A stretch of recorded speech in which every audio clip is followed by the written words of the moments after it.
mag-sorry kay Lola kasi hindi ko siya napupuntahan lagi. Hindi ko siya napupuntahan lagi, lalo na pag mga special occasion since nakatira ako sa Baguio.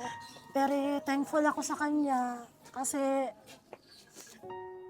na-hospital ako nung bata ako. Siya yung kasama ko sa hospital. Ako yung pangalan niyang ako.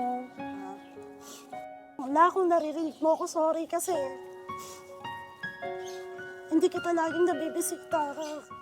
Alam mo naman, malayo ako. Gustuhin ko man, may mga pagkakataon talaga na hindi talaga kaya.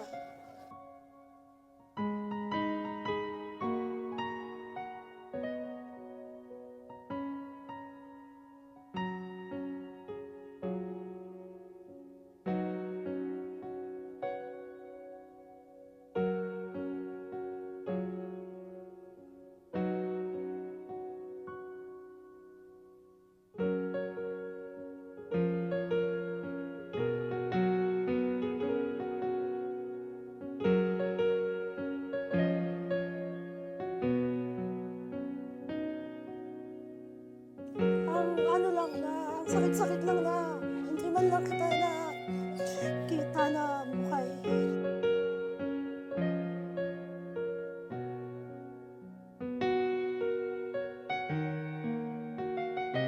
Siguro kaya naging matapang din si nanay ko sa problema niya kasi meron din siyang nanay na matapang. Kaya lahat ng pagsubok sa buhay namin nakayanan ng nanay ko kasi galing din siya sa nanay na nagpalaki sa kanya na dapat maging matapang ka sa hamon ng buhay. Kaya thank you sa lahat.